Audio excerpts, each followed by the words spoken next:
Hai Papers, Tikuan di sini. Kali ini saya akan membahas satu buah RDA yang sangat ramai dibicarakan di beberapa sosial media. Konon katanya RDA ini menghasilkan flavor yang mantap. Saya sampai penasaran loh, sehingga saya meminang versi klon dari RDA ini. Siapa dia? Ini dia. Hakufena Australia. Untuk versi otentiknya sangat jarang ada di online market. Kebanyakan adalah versi SSK. Di video kali ini saya akan menguraikan teknik wicking yang tepat di RDA Hakufena sehingga kita dapat memaksimalkan flavor yang dihasilkan dari RDA ini. Sekaligus saya ingin membuktikan rasa penasaran saya akan RDA ini maupun rasa penasaran Anda. Oke, tanpa berlama-lama, langsung saja kita ke TKP. Oke, langsung kita bongkar ya. Ini paket penjualannya seperti ini. Kemasan SSK.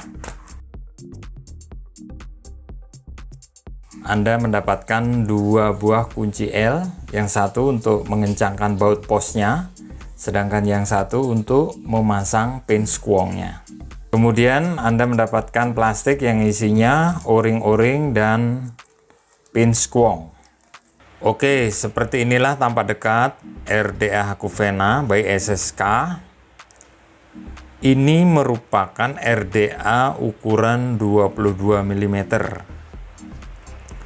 Untuk bentuknya sendiri terbilang imut, kecil, di kelas RDA single coil. Sekilas bentuknya mirip dengan Alexa RDA.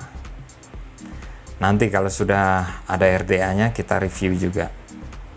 Ini bila dibandingkan dengan Reload S RDA, dengan Dead Rabbit versi 2, dengan Gear RTA. Ini sama-sama biru ya, sama-sama cakepnya. Jadi di kelas RDA single coil, Hakufena ini bodinya sendiri terbilang cukup mungil di antara RDA lainnya. Untuk materialnya sendiri keseluruhannya terbuat dari bahan stainless steel. Di bawah ada konektor 510 gold plate. Drip tipnya menggunakan 510 drip tip. Secara garis besar, kalau kita bongkar, RDA ini terdiri dari 3 bagian besar, yaitu drip tip, top cap, dan decknya. Ini nanti bisa diganti pin squong ya, kalau Anda menggunakan mod squong. Untuk top capnya sendiri, di sini masing-masing ada 2 buah airflow, kiri dan kanan. Ini yang di atas ukuran 1,5 mm, yang di bawah ukuran 2 mm.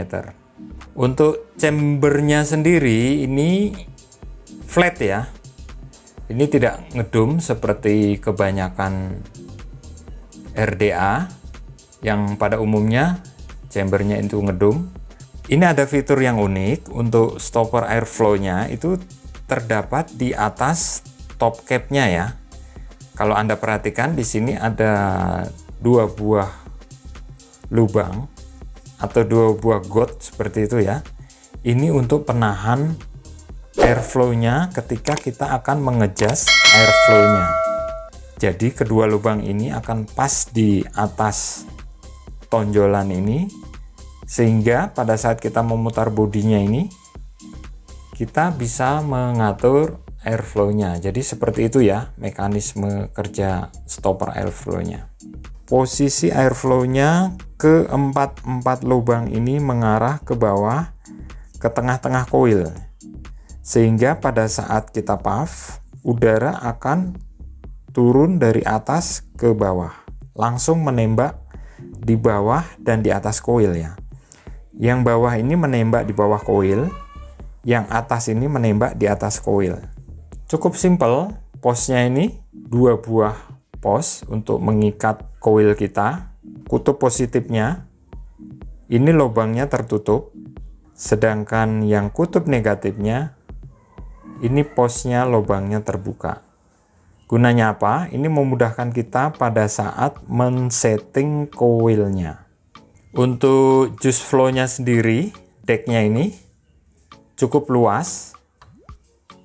Ini kemungkinan bisa menampung sekitar 1,5 mililiter ya. Kalau kita perhatikan cukup dalam. Oke, itu saja dari deck yang simple ini. Lanjut kita coba untuk proses wicking-nya.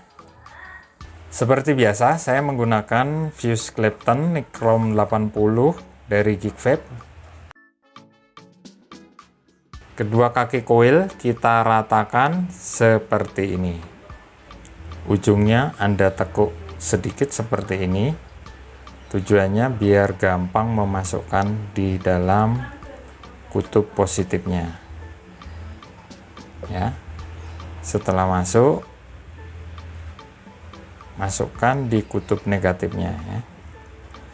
Tempatkan posisi coil tepat berada di tengah-tengah decknya ya, seperti ini. Lanjutkan dengan menyetel ketinggian coilnya.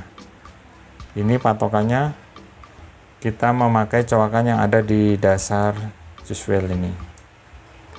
Ini memang kalau di depan kamera ini sulit ini gini nih.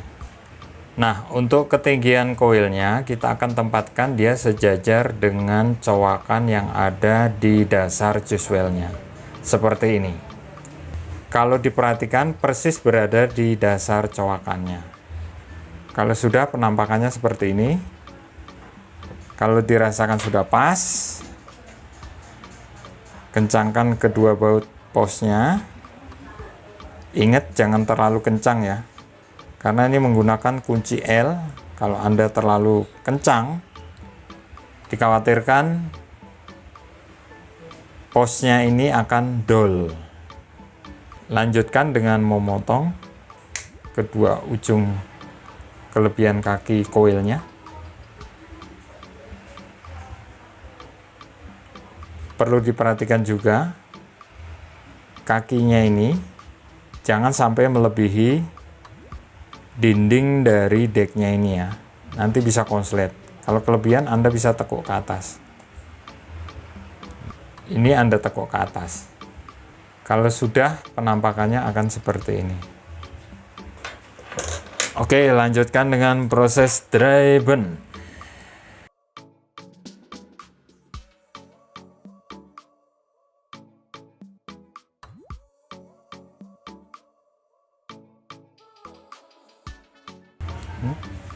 Udah cukup cantik ya. Untuk resistansi yang kita dapatkan 0,34. Jadi ini masih ideal ya untuk RDA single coil. Kita akan main di 32 sampai dengan 45 watt. Oke, lanjut kita ke proses wicking. Untuk kapasnya sendiri saya menggunakan Cotton Bacon versi 2. Seperti biasa, sebelum kita insert kapas ke dalam coil, kita ratakan dulu permukaan kapas dengan tujuan jangan sampai ada kapas yang menggumpal. Nah, ini gumpalan-gumpalannya ini kalau kelihatan kita buang. Nah, seperti itu. Nah, tujuannya apa? Kalau kapas itu menggumpal, itu akan menghambat proses penyerapan liquid ke dalam coil. Pasanglah kapas dengan pas ya, tidak kendor, tidak terlalu kencang. Nah, kalau sudah pas seperti ini, tarik ke belakang sedikit. Nah, mengetahui kapas kita sudah pas, tinggal Anda tarik. Nah, kalau kapas tidak bergerak seperti ini, berarti itu sudah pas. Kalau sudah pas, kita potong ujung kapas ya. Untuk mengetahui kepanjangan kapas, kita posisikan di dasar deck seperti ini ya. Posisikan di dasar deck seperti ini adalah panjangnya kapas. seperti ini. Nah, lanjutkan dengan menyisir kedua ujung kapas. Ini cukup ujungnya saja ya, nggak usah semuanya. Nanti kalau semuanya Anda sisir, nanti kapasnya morak-marik lagi, dia jadi tipis. Apa itu morak-marik? Berantakan. Nah, ini kalau sudah Anda lipat, masukkan ke dalam. Seperti itu. Ya. Pastikan kapasnya itu jangan kepanjangan ya. Kalau kapasnya kepanjangan, dia akan terlipat di bawah dan liquid akan sulit terserap naik ke atas koil. Ini sisi yang satunya. Lipat, masukkan ke dalam. Pastikan sampai di dasar juice well. Rapikan ya. Kalau Anda memotong kapas dengan pas, maka kapas itu tidak akan berlebihan sampai ke tengah-tengah airflow-nya ini ya. Kalau Anda memotong kapas terlalu panjang, dimungkinkan airflow ini akan tertutup oleh kapas di sini. Jadi ini harus bebas dari kapas, sehingga tembakan airflow ke coil itu bisa maksimal. Oke, lanjut kita tetes ya. Saya menggunakan ice of the air liquid VG 3070 untuk nikotinnya 3 mg.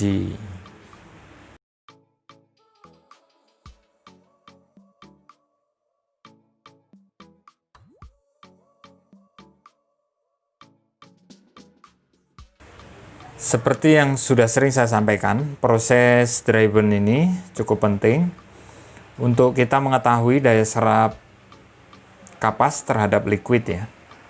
Kalau daya serapnya bagus, itu kapas ini, ujung-ujung kapas ini akan terlihat memutih, kemudian basah lagi. Itu tandanya penyerapan liquid sudah cukup bagus. Oke, kita main di 40 watt, resistansi 0,34 ohm.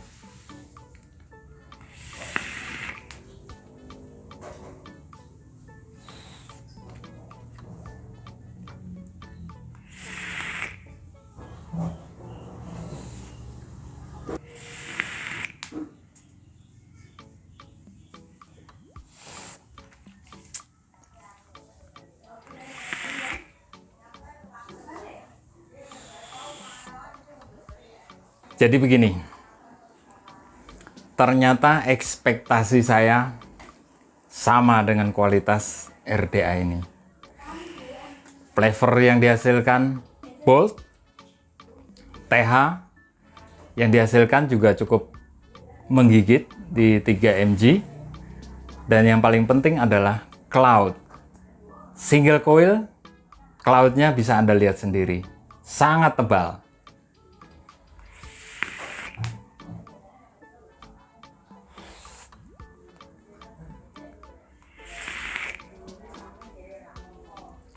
Tuh, Anda bisa lihat sendiri bagaimana cloud production dari RDA ini. Ternyata benar apa yang dikatakan orang, bahwa RDA Hakuvena ini dapat menghasilkan flavor yang mantap. Begitu pula dengan apa yang saya rasakan, RDA ini mampu menghasilkan flavor yang tebal, cloud yang mantap, dan TH yang cukup lumayan menggigit. Satu yang menjadi catatan saya sarankan Anda untuk membuka penuh airflow pada RDA ini. Karena kalau diperhatikan, lubang airflow pada RDA ini cukup kecil, sehingga dengan Anda membuka seluruh airflow pada RDA ini, flavor yang dihasilkan sangat baik.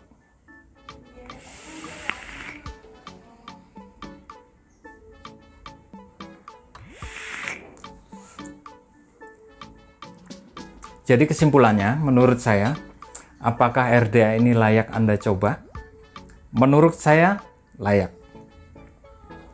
Dengan kisaran harga di 200 ribuan, Anda sudah dapat merasakan sensasi RDA single coil yang dapat menghasilkan flavor yang mantap, cloud yang tebal, dan TH yang cukup menggigit. Oke, Demikian review Hakuvena RDA dari Dikwan Vape. Jangan lupa subscribe, nyalakan lonceng notifikasi, like jika Anda suka dengan video ini, dislike jika tidak, sehingga saya bisa terus berkarya untuk kemajuan vapor Indonesia. Terima kasih sudah menonton. Salam satu hobi.